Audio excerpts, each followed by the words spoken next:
जब आप पहली बार कोडिंग करने के लिए जाते हैं फ्रेशर लेवल पे खास तौर से, तो आप बहुत ज्यादा कंफ्यूज होते हैं कि आपको पाइथन सीखना चाहिए कि आपको मर्न स्टैक सीखना चाहिए। ठीक है, तो पाइथन फुल स्टैक और मर्न स्टैक के अंदर क्या क्या डिफरेंसेस है, इसका ज्यादा अच्छा करियर है, कौन से स्टूडेंट को किस टाइप की टेक्नोलॉजी चूज करनी चाहिए, किसमें क्या बेनिफिट्स है, इसके क्या डिसएडवांटेज है, किसके क्या एडवांटेज है, मार्केट के अंदर स्टेबिलिटी किसकी है, पाइथन फुल स्टैक की है कि मर्न स्टैक की है। ठीक है, ये सभी चीजें मैं इस वीडियो के माध्यम से बताऊंगा। लास्ट तक आप मेरा वीडियो देखिए। इसमें मैं बहुत सारे अलग अलग टाइप के जो सिनेरियोज हैं उसके करस्पॉन्डिंग में कंपैरिजन भी करूंगा, एडवांटेज भी बताऊंगा, और जहां पर मुझे लगेगा कि ये इसका डिसएडवांटेज है वो चीजें भी मैं बताऊंगा। तो जनरली जैसे जब भी आप कोई भी कोर्सेज ज्वाइन करते हो तो कुछ फ्रेंड आपको सजेस्ट करते हैं कि नहीं भाई पाइथन कर ले, पाइथन अच्छा है। कुछ लोग बोलते हैं नहीं मर्न स्टैक कर ले, मर्न स्टैक अच्छा है। कुछ लोग बोलते हैं कि नहीं पाइथन के अंदर जॉब नहीं है, फ्रेशर लेवल पे मर्न स्टैक में जॉब है। ऐसे बहुत सारे क्वेश्चंस आपके माइंड में आते हैं कि जब भी आप कुछ करने को सोचते हो ना तो आप बिल्कुल कंफ्यूज हो जाते हो और फिर आप सोचते रहते हो 2-3 महीने तक कि करना क्या चाहिए। इससे आपका टाइम खराब होता है। तो देखो, सबसे मेन क्लैरिटी में पहले आपको बता देता हूं कि पाइथन फुल स्टैक में क्या क्या होता है। पाइथन फुल स्टैक के थ्रू हम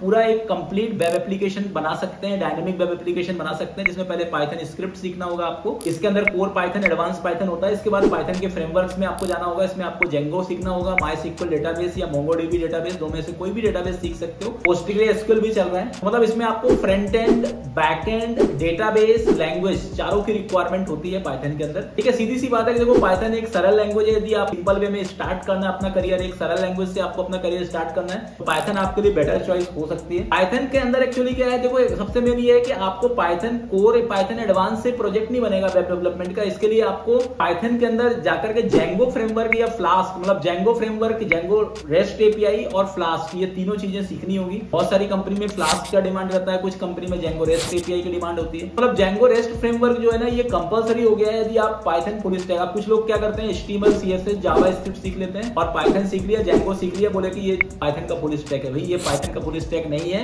ये ट्रेडिशनल फुल स्टैक है, ये खत्म हो चुका है। अब मेन ये है कि आपको सबसे पहले पाइथन सीखना होगा। जेंगो फ्रेमवर्क सीखो या ना सीखो ये भी चलेगा, जेंगो रेस्ट फ्रेमवर्क जरूर सीखो। मतलब पाइथन सीखो, जेंगो रेस्ट फ्रेमवर्क सीखो। और फ्रंट एंड में अब एचटीएमएल, सीएसएस, जावास्क्रिप्ट से काम नहीं चलेगा। आपको फ्रंट एंड के अंदर आपको रिएक्ट या एंगुलर भी सीखना पड़ेगा, या कि आप रिएक्ट जेएस सीखिए या कि आप एंगुलर फ्रेमवर्क सीखिए, और ये आपका फ्रंट एंड होगा। और इस फ्रंट एंड के अंदर एपीआई के लिए अपन क्या यूज करेंगे, जेंगो रेस्ट फ्रेमवर्क यूज करेंगे। ये होता है पाइथन फुल स्टैक। इसके साथ थोड़ा सा आपको एक सीआरएम, जीरा या जो हो या कोई भी सीआरएम आपको पता होना चाहिए, और एक क्लाउड आपको पता होना चाहिए। इसमें आप माइक्रोसॉफ्ट अज्योर भी सीख सकते हो या एडब्ल्यूएस सीख सकते हो। मतलब इसमें पूरा आपको इन डेप्थ नहीं सीखना है, जितना आपको डिप्लॉयमेंट फेज में काम होता है उतना सीखना होगा। ठीक है, अब मैं बता देता हूं मर्न स्टैक के बारे में कि मर्न स्टैक की जर्नी आपको कहां से स्टार्ट करनी होती है। मर्न स्टैक यदि आपको सीखना है तो सबसे पहले आप अपने दिमाग में यही बिठा लो कि आपको सीधा सीधा वेब डेवलपमेंट में जाना है, आपको डायनेमिक वेब एप्लीकेशंस बनाना है। हालांकि मैं आपको एक एडवांटेज बताता हूं, यदि आप मर्न स्टैक सीखते हो तो बाद में आप रिएक्ट नेटिव सीख करके मोबाइल एप्लीकेशन डेवलपमेंट में भी अपना करियर बना सकते हो,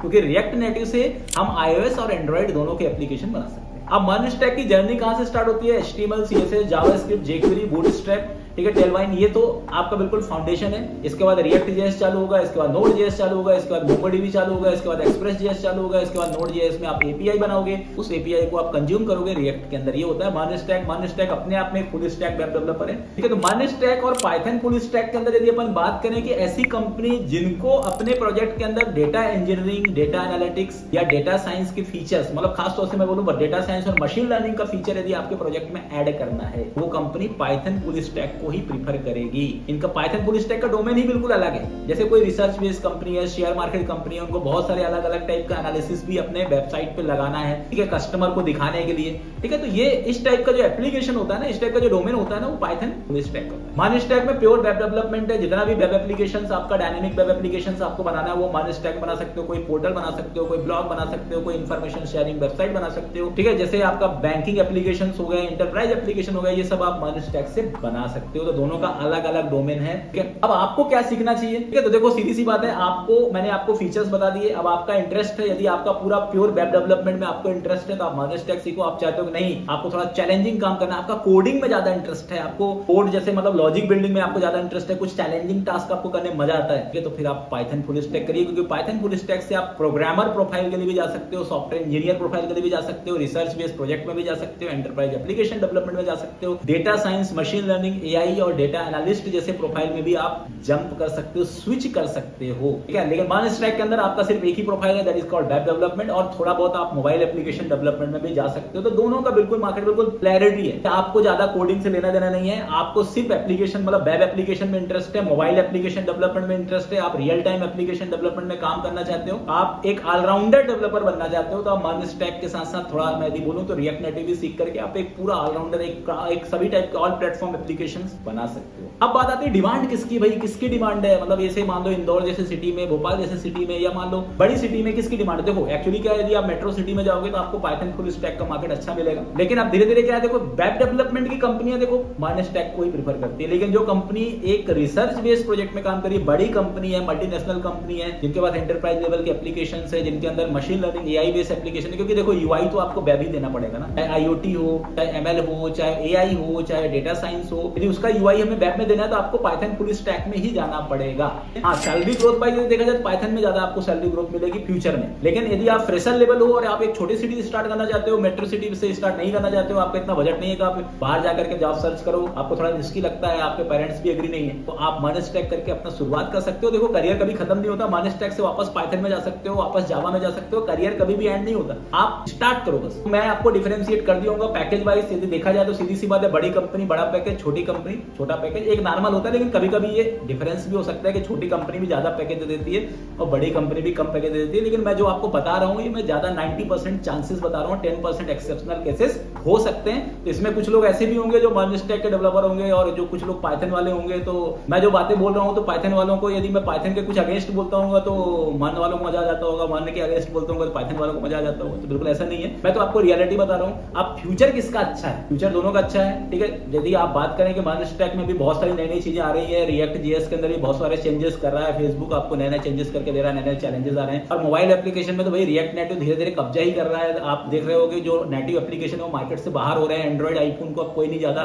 डिमांड कम हो रही है और रिएक्ट नेटिव और फ्लटर की डिमांड बढ़ रही है। क्रॉस प्लेटफॉर्म में माइनस्टैक में रिएक्ट नेटिव प्लेटफॉर्म अच्छा चल रहा है, ठीक है। अब यदि मैं बात करता हूँ इधर पाइथन फुल स्टैक की, पाइथन फुल स्टैक का करियर, देखो पाइथन का करियर तो है ही मार्केट में, क्योंकि आप देख रहे हो machine learning AI deep learning इसी टाइप के एप्लीकेशन बन रहे हैं, और हम तो ये चैट GPT और इसके इतने सारे टूल्स हम यूज करेंगे, सब पाइथन AI से निकल के आए। पाइथन का करियर तो है, बिल्कुल है, डेफिनेटली है। तो इन दोनों टेक्नोलॉजी में ज्यादा कंफ्यूज होने की बातें नहीं है। यदि आपको एक इनिशियल स्टेज में आपको यदि वेब डेवलपमेंट से अपना करियर स्टार्ट करना है तो माइनस्टैक चूज करो, और एक आपको यदि चाहिए कि आपको एक चैलेंजिंग टास्क करना है, आपको data analysis, data science, machine learning, AI based web interface create करना है, आपको रेस्टफुल फ्रेमवर्क बनाना है। अब मैं परफॉर्मेंस की बात करूं, जैसे बहुत सारे लोग परफॉर्मेंस में लड़ते हैं कि Node.js का परफॉर्मेंस अच्छा है, Django REST API का कम है। देखो परफॉर्मेंस क्या होता है, हाँ मैं बिल्कुल एग्री करता हूँ कि नोड जो है ना वो पूरी तरह से क्या है, जितना बेटर आपको सॉकेट के अंदर जो बिहेवियर है नोड का अच्छा है। सॉकेट आप जिन लोगों ने Node.js पढ़ा होगा उनको पता होगा, और Django के अंदर थोड़ा सा सॉकेट वाला बिहेवियर नहीं है, ठीक है। सॉकेट API या सॉकेट के अंदर का जो वर्क है वो Django के थ्रू नहीं हो पाता है। बाकी परफॉर्मेंस वाइज में ज्यादा डिफरेंसेस नहीं है, ठीक है, मतलब 1 या 2% के डिफरेंसेस है। मीनिंग इज दैट कि Node.js अपना खुद का कंपाइलर रखता है, और ये इंटरप्रेटर बेस्ड लैंग्वेज है, तो इंटरप्रेटर बेस्ड लैंग्वेज थोड़े स्लो होते हैं, कंपाइलर बेस्ड लैंग्वेज थोड़े से फास्टर होते हैं, बस ये डिफरेंसेस है। तो मेरा सजेशन तो ये है कि जैसे मैंने आपको जो फैक्टर्स में आपको डिफरेंसेस बताया, सैलरी पॉइंट ऑफ व्यू से देखा जाए तो